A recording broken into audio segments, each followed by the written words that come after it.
The Yeah We Know podcast. It has something for everyone. I just don't know. I don't know what to think. I don't get it yet.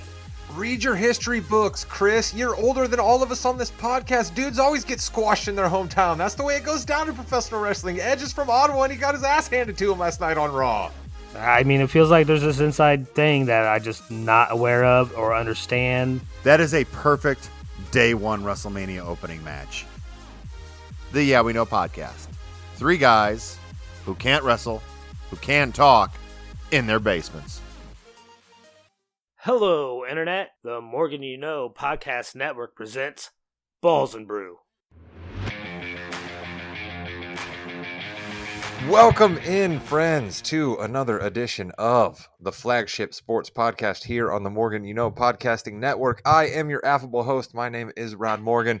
I sit around and chop up sports involving balls with my boys, kind of like when we're sitting around the sports bar having brews, thus the name for the show. Joining me is the executive producer of this podcast, the executive producer of every podcast on the Morgan You Know Podcasting Network, and the host of the Yeah We Know In the Ring with Jimmy, Rod, and Chris podcast, which is set for an exciting SummerSlam preview. Jimmy, I'm going to need you to tamp down your wrestling takes. We want to get some NFC North takes out of you this evening, and welcome back after your 2-week vacation from the show. Finally, Jimmy has come back to the Balls and Brew podcast. I'm so excited. It's the NFC North. It's the Bears. It's the Packers. It's the Lions. It's the Vikings. I couldn't stay away. Gentlemen, let's go. Joining me from North Carolina, a man who only watches black and white movies. It's the old man, Chris King. Chris, hello. What is up? And I'm very, very excited for this division of talk. I'm so happy that Jimmy's not quitting football. He is back. Let's keep him back. Let's see some of those hot takes. Absolutely. We are excited to have Jimmy back, but the person we are most excited to have during the football season is our man who makes us all smarter. He's the handicapper. He's crunching the numbers. He knows the trends. He makes the money. He's Josh Williams. Josh, hello. What's up, boys? I have some surprising takes for the NFC North, I feel like, coming up. Excellent. Well, we will get to the NFC North on the back half of this episode like we've done with the NFC East and the NFC South, but we have to start apparently with running backs, Chris, because we cannot get away from talking about running backs at the beginning of this podcast, and now it involves our favorite team. Yeah, it's almost like we were ahead of the curve and everyone's trying to catch up, and we just have to keep going now. And you're right. Now, Jonathan Taylor and our favorite owner, Jim Irsay, is right smack in the middle of this whole conversation. Well, Jimmy, you're right down there, I mean, in the mouth of the beast there. You know what I mean? You listen to Indianapolis Sports Talk Radio from time to time when you're in the car. You know what I mean? You get the I'm sure the Indianapolis Star doesn't get delivered to your house, but you see it at places. I mean, what's everybody saying down there? They don't understand what's going on right here. You know, he changed agents a little while ago, and ever since that, it's just kind of gone downhill.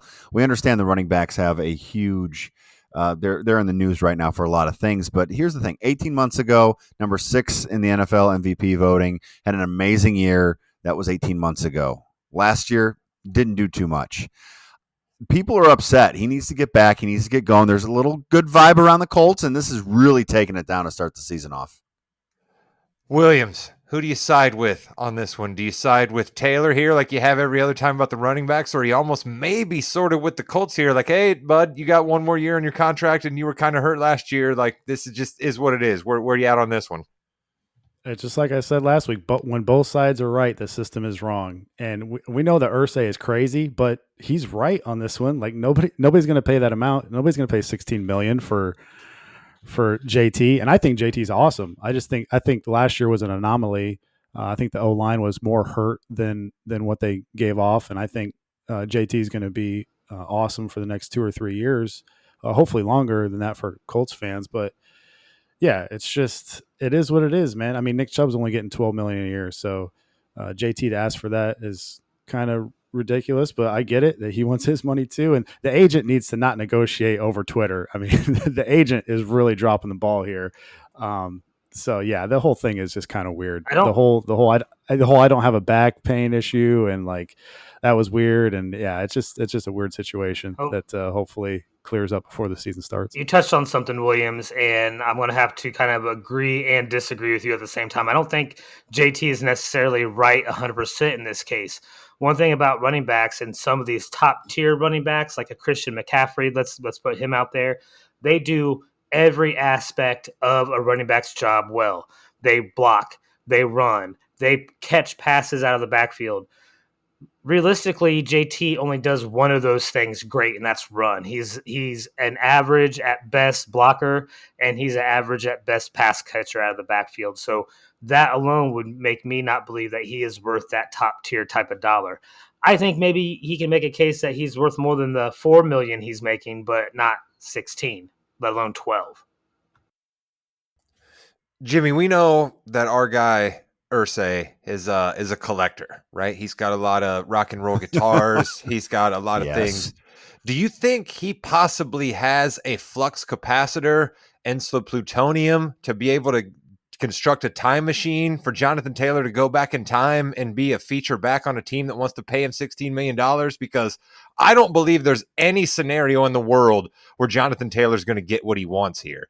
And here's another thing that I think. Actually, I'll let you finish here, Jimmy, before I finish up my thoughts. Do you think Ursay has a time machine? Do I think he has a time machine? No, I do not. And that's why Jonathan Taylor is not going to get a $16 million, because it's just not in the cards anymore. Saquon Barkley had to beg, borrow, and steal to get 11. And while Barkley has had a lot of injury, he's also done it a little bit longer than Taylor. So really, I don't see that happening. And I'm sorry, you're a running back. That's a position you play.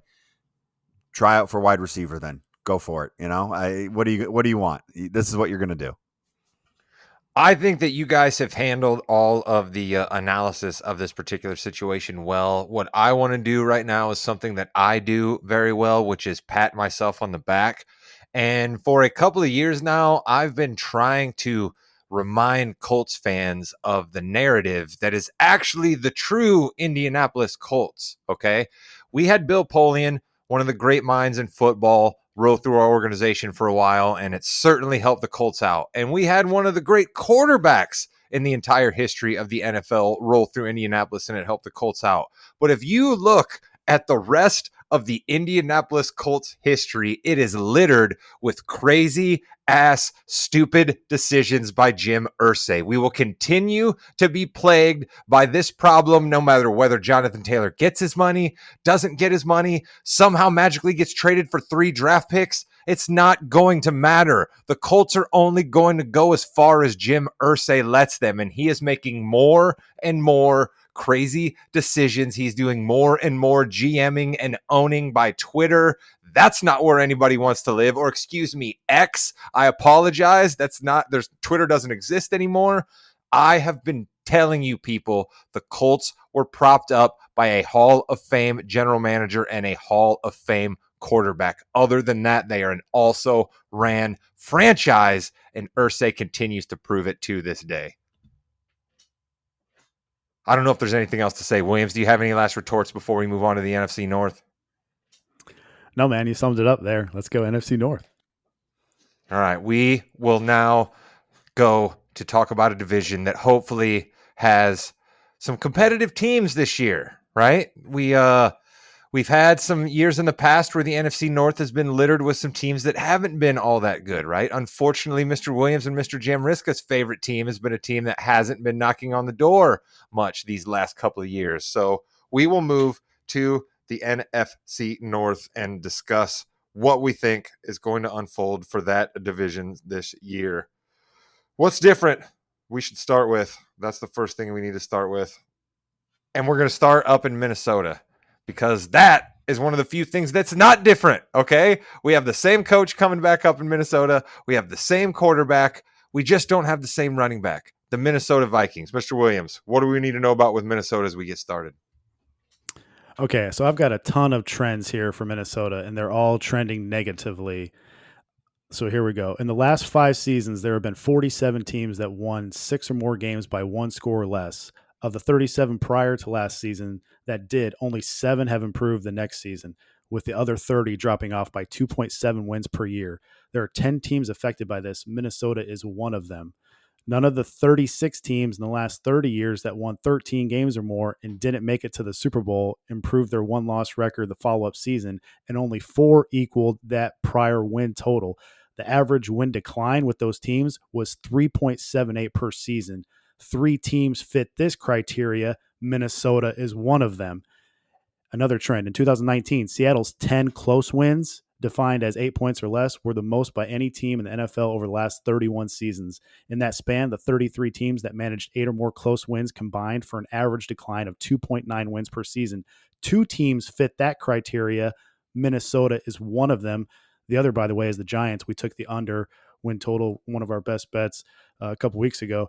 The last trend here, since 2000, there have been 21 double-digit win teams that suffered at least 4 of their losses by double-digit margins. More than half of those teams dropped dramatically the next season by at least 3 wins, and by an average of 4.8 wins per season. There is only one team that fits that criteria, and yep, you guessed it, it's the Minnesota Vikings.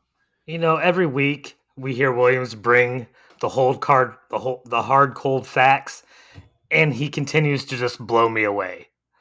If he hasn't convinced everybody else that Minnesota is going to lose an additional 3 to 5 games this year, I don't know what you're listening to.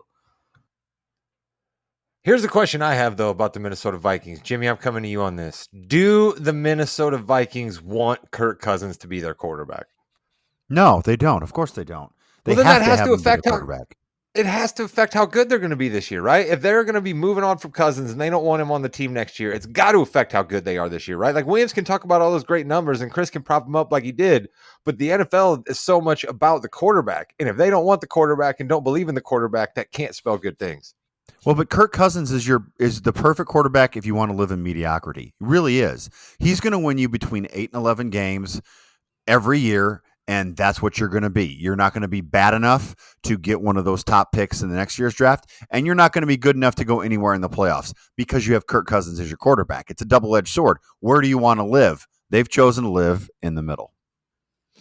Yeah, I think it's unfortunate for Minnesota because they're just, I don't know, there's something about those uniforms, right? Maybe it was Randy Moss, maybe it was the purple people eaters that I heard about when I was a kid. There's just always been something in my heart for the Minnesota Vikings. Always want to see good things for them, but it just rarely ever works out. Another team that it rarely ever works out for, but things are on the upswing. They're the sexy team, right? They're the hot girl walking into the NFL off-season bar here this year, and that's the Detroit Lions. Mr. Williams, what do you want to tell us about the Lions as we get started with their season preview? Yeah, I've got another trend for you for Detroit.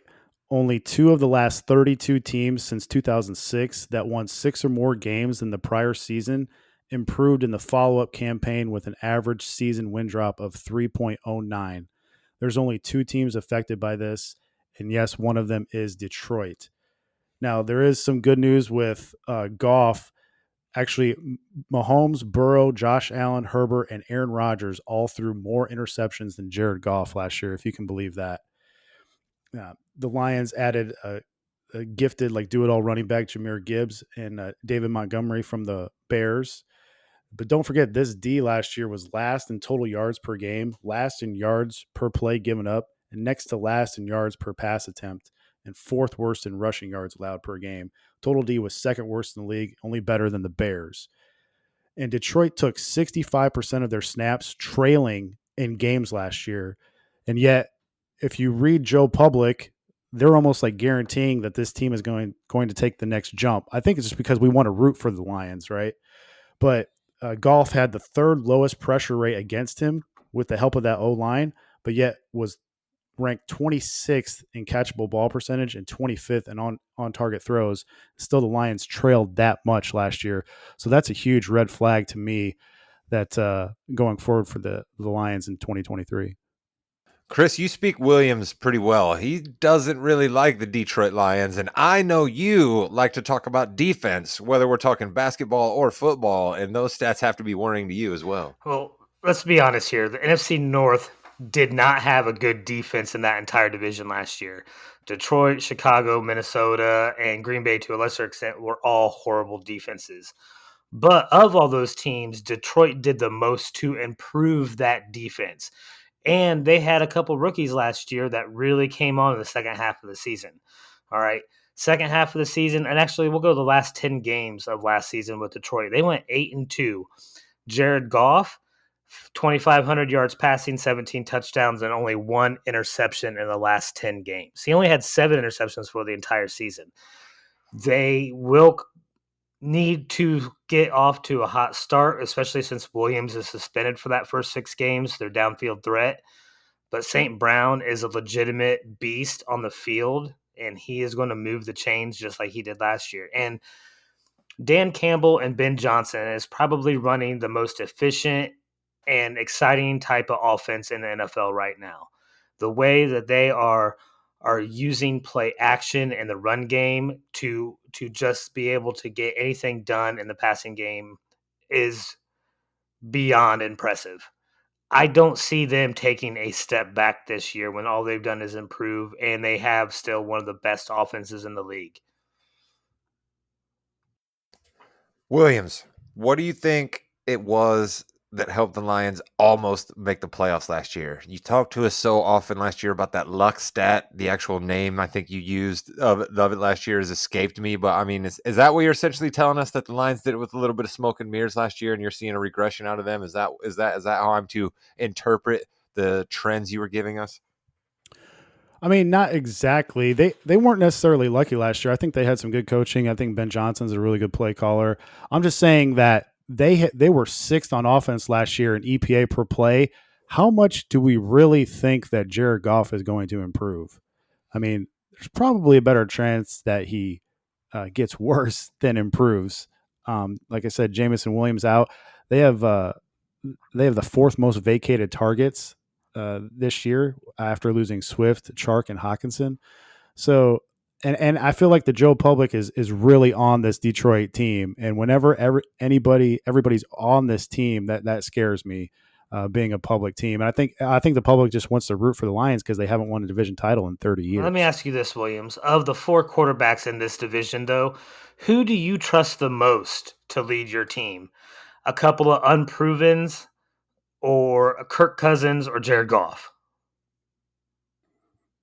I think Cousins is the best out of those 4, but wow, close. Talk about damning with fake praise. Jimmy, I mean, are we wrong to just count out the Lions because they're the Lions? Because frankly, I mean, that's sort of what I'm hearing out of both Chris and Williams. Chris is trying to be positive, but he's still saying they're the Lions. And Williams is definitely saying, come on, guys, this is the Lions. Well, Dan Campbell has, say what you will, has created a culture there that has been different than they've had in a very, very long time. And I think that's the one thing they have going for them.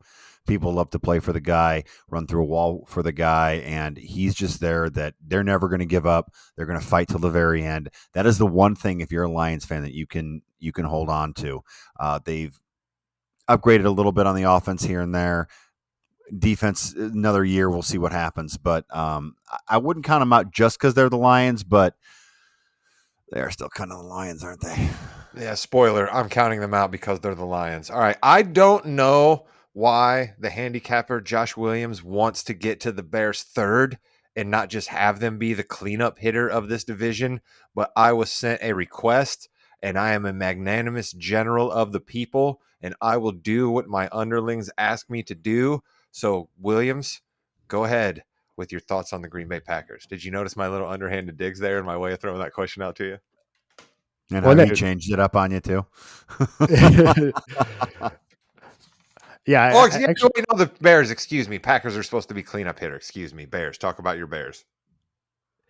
Yeah, and before we get to that, the division odds, I should have thrown this out to begin with. Detroit's plus 140, Minnesota's plus 275, the Bears are plus 400, and the Packers are plus 400 to win the division at DK. The Bears here, 7th easiest schedule. They were dead last in passing yards in 2022. Fields was sacked a league high 55 times. He held the ball for the longest out of any starting quarterback. They did lead the NFL in rushing thanks to Fields going for over 1,100 yards, but that resulted in the Bears only ranking 23rd in scoring. And the Bears have really struggled inside the division. They're 1-9 against the spread in their last 10 versus the division.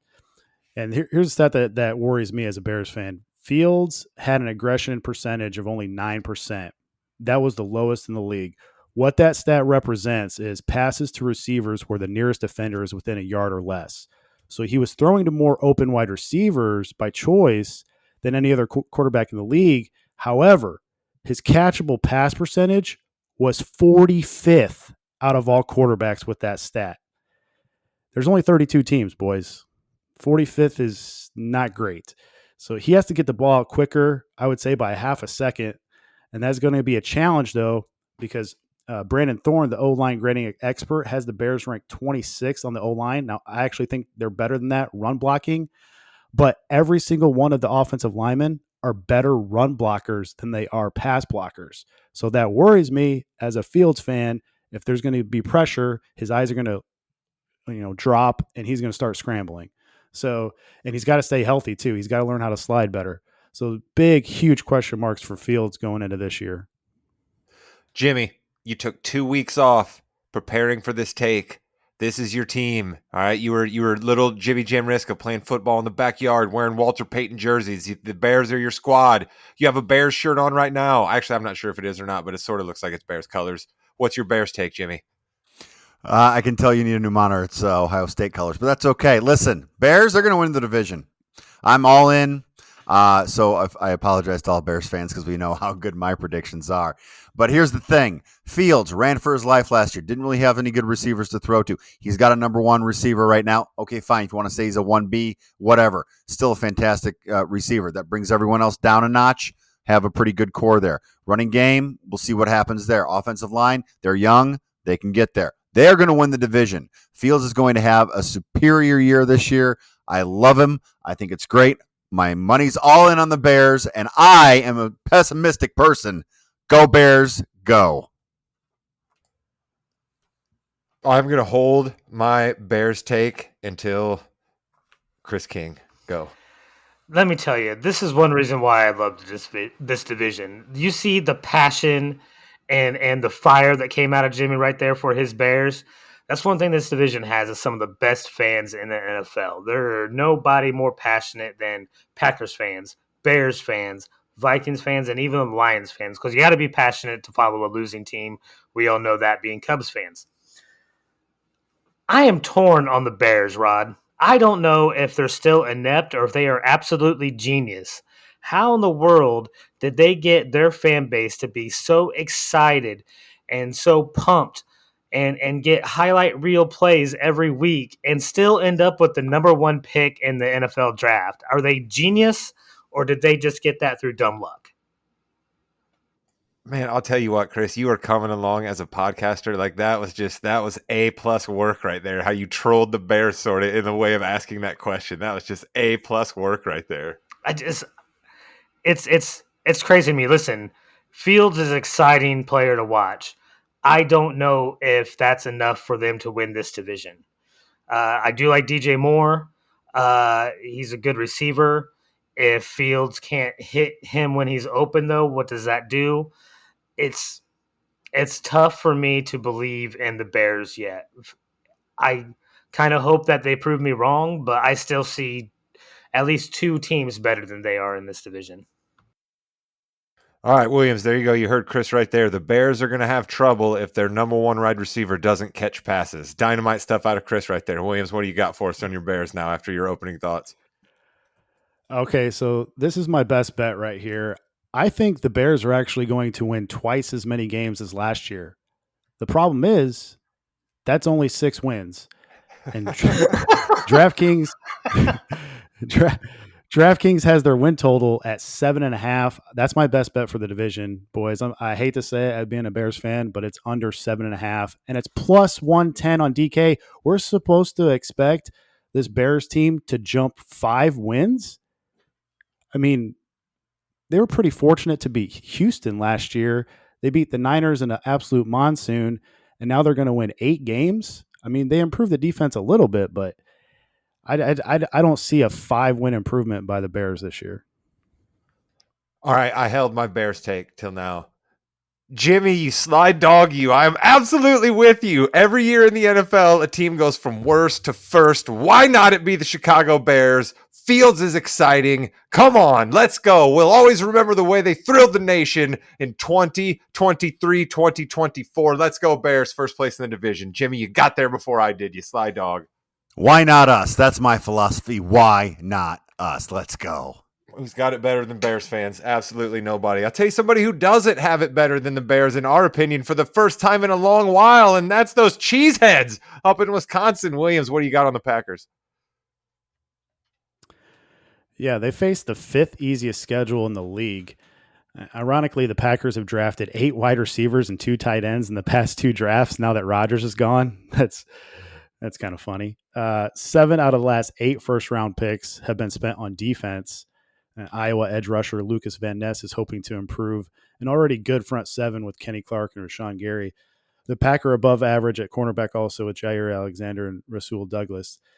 Here's one interesting stat here. The slowest coach to call plays is Matt LaFleur. The second slowest is Mike McCarthy. What do these two guys have in common? I mean, that would be Aaron Rodgers, obviously. When McCarthy went to Dallas in his first year, he was the fastest coach calling plays snap to snap. Now, does that come into effect with LaFleur now that he begins his coaching career without Rodgers? Jordan Love at Utah State, his best year, they were top 25 in plays run per game. So we could see the Packers run a little bit more up tempo, but LaFleur is still he likes to run a bunch of pre-snap motion, like he's a Shanahan protege. So that's something to keep an eye on this year with the Packers. And the Pack face, I talked about the 5th easiest schedule in the league. The Pack faced only one playoff team from last season in the first 10 weeks, and that's the Vikings at home.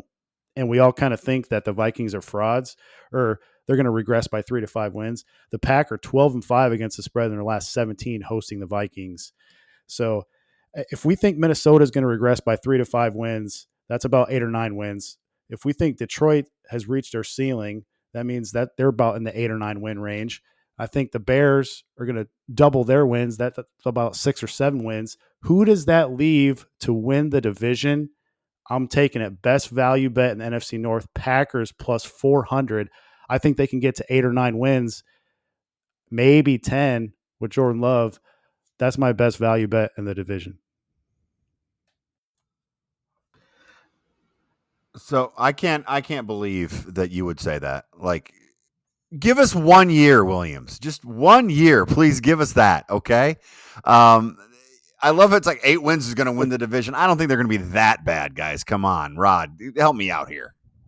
Yeah, I mean, I don't know. How many passes has Jordan Love thrown in the NFL? I mean, we're going to say this guy who's got almost 0 experience is going to win 10 games. What, just because he's got a G on the side of his helmet? And I just don't understand why all the Bear fans, they're getting all excited out there after what Jimmy and I did. And then you just come in and you just pee all over them with your Packers pick. Williams, what are you doing?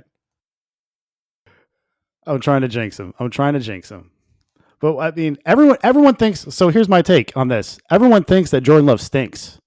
I don't know anything about him. That's what I'm saying. I didn't tell you he stinks. We don't know anything about him. That's exactly. This is my take. What if Jordan Love is good? What if Jordan Love is good? I'll give you. I mean, Aaron Rodgers was terrible last year. Terrible.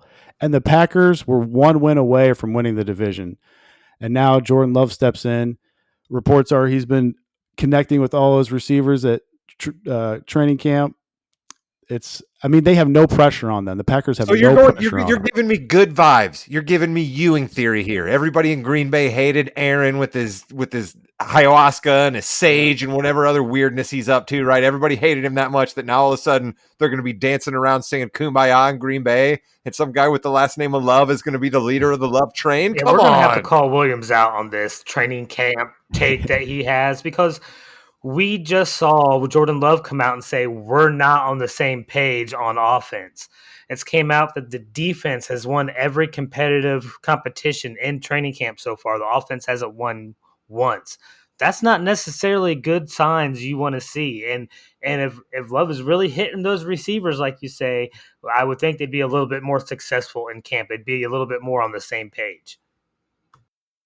And listen, here's the other thing that I'm going to say right now, Williams. I'll take your argument that you just said, what if Jordan Love is good? And I will give you, what if Landry Fields is good, and that's what Jimmy and I are betting on. So Jimmy and I have the Bears winning this division, and it's now time for me to pin you boys down. Chris, who do you got? Did you just say Landry Fields? Whatever his name is, it doesn't matter. The Bears are bearing down. I am going Lions. They're still the most exciting team to watch in the NFL as far as I'm concerned. I said it last year. I'm going to say it again this year. Let's go Lions.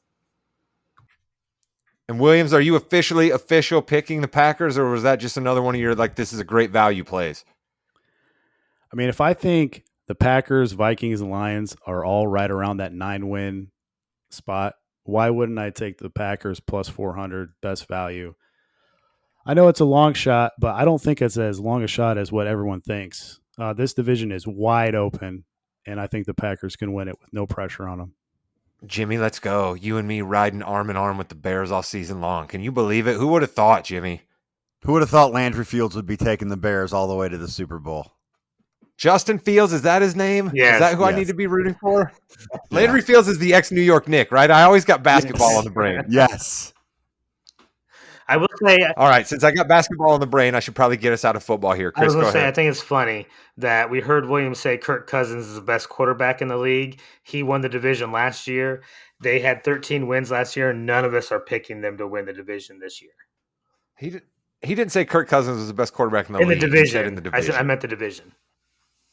I was gonna say Patrick Mahomes still exists. All right, let's just, we haven't gotten to the AFC yet, so let's just calm down there. All right.